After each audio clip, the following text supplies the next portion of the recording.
great time to be a vinyl collector at the moment. I mean, the amount of stuff that's coming out, all the 40th anniversaries, this anniversary, we had World Album Day as well.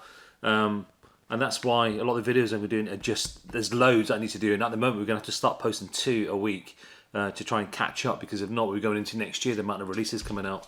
The one we're talking about today is the, I'm a big fan of this band. You know, I wouldn't say I was a heavy metal fan, but I do love this band. And we're talking about Iron Maiden. So they released 2 records, anniversary records, a few weeks ago. One of them was, which we're going to talk about now, is Powerslave, and the other one was Somewhere in Time. So the anniversary edition. So I didn't get both. I just got the Summer in Time because I thought there was a lot more to that. I think you had a 3D picture with Summer in Time. But the 40th anniversary of Powerslave, it's got some exciting things that we're going to show you now. And also there's a little bit of a video in here as well, because it does come with what they call a Zoetrope. I had to Google that to make sure I pronounce that right. It's a Zoetrope. I'll show you what that is in a minute if you don't know what it is. But Powerslave is the 5th studio album from Iron Maiden. It was released on the 3rd of September 1984 through EMI Records in Europe and its sister label Capitol Records in North America. It was re-released by Sanctuary and Columbia Records in the United States in 2002. I'm not sure why. 2000, it wasn't an anniversary or anything like that. I don't know why they re-released that. But it is an incredible album. I mean, there's 2 of the songs from here, singles, 2 Minutes of Midnight and Aces High. I mean, they're big records for Iron Maiden at the time. Its cover artwork is notable for its ancient Egypt theme, which I love. I think I always used to get this mixed up with Peace of Mind. I don't know why, but this is the Egyptian theme, and also the massive Powerslave tour after this as well, which we're going to talk about in a second. So its cover art was notable for its ancient Egypt theme. That theme, taken from the title track, was carried over to the album supporting tour, the World Slavery Tour. I'd never seen them on that. I did see them on the Number of Beast tour, but I'd never seen them on that. But that's supposed to be an absolute epic tour. You ever see any kind of video footage of that? It's like the backstage is like from, you know, the Powerslave sleeve.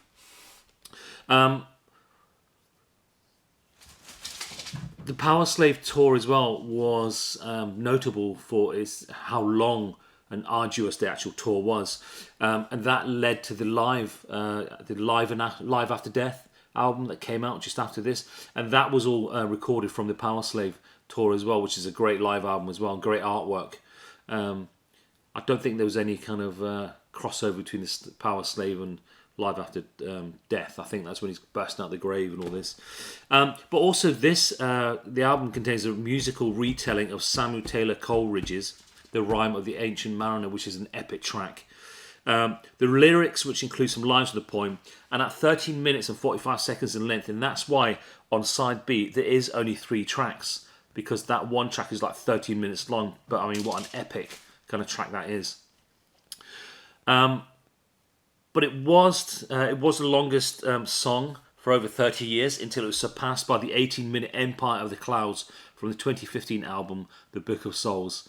If I can be honest, that's a bit too long. I mean, I kind of get bored listening to that one, The Book of Souls, but this one ramps it up and keeps it interesting. So I do like the 13-minute over the 18-minute. The Rime of the Ancient Mariner. I mean, everyone knows that track, and most of the tracks on this album are just classic Iron Maiden. Also, this album is notable as the band's first album to feature the same personnel as their previous studio release. This lineup would remain intact for the 2 further studio releases. It is also the last album to date to feature an instrumental piece, and the only one until Setjutsu in 2021, with longtime member guitarist Dave Murray does not have a songwriting credit. Ooh, I wonder what happened there. So on this album, you had Bruce Dickinson, you had Dave Murray guitars, you had Adrian Smith, Steve Harris, and Nico McBrain. I mean, that's a classic lineup there with Iron Maiden. But the tour for this was 11 months long and touched 28 countries. It did debut at number 2 in the UK albums chart as a result of the record company's EMI's 3rd Now That's What We'll Call Music pop compilation. I don't know what the reference is to that. I think there was an Iron Maiden track on that. And obviously it then brought Iron Maiden to pop fans, who then went out and bought the album because of this. I mean, it's quite a poppy heavy metal album, to be honest. Eventually this album would reach number 1 in the UK and number 12 in the US, which is good, brilliant. The fact it went to number 2, went down, came back up to number 1, all because of that compilation.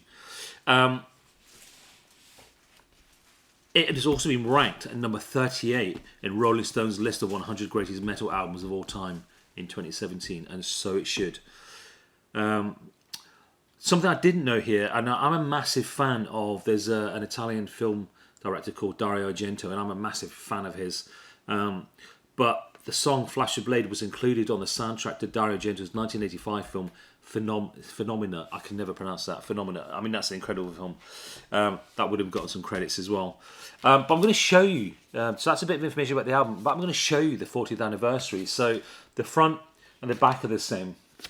The tracks you've got on this is Aces High, 2 Minutes of Midnight, Flash of the Blade, The Duelist, Back in the Village, Powerslave, Roman. So they're all just classic tracks. Produced, engineered and mixed by. So the sleeve's exactly the same. They've done a really good job with the sleeve. I don't remember my other copy being a gatefold, but it's now a gatefold. Now what's really good about this, you've got photos from the Powerslave tour, but the other side, I'm going to show you. This is where the Zoetrope record goes in. This little cutout of artwork I've never seen for this. How cool is that? Look, I can put my fingers right through that. And that's really cool to have as well, something that's quite different. So once the Zoetrope goes in, which I'll show you in a second, it looks really good. They've really thought about this. Of course, I keep all the hype stickers. This has got Powerslave 40th anniversary. Special Zoetrope edition includes 2015 remastered audio. So the audio is from 2015. Expanded artwork and Powerslave at 14 notes from Steve Harris as well. And what that is, inside you get like this just a gatefold sleeve thing. You know, the artwork from the back, we remember that one.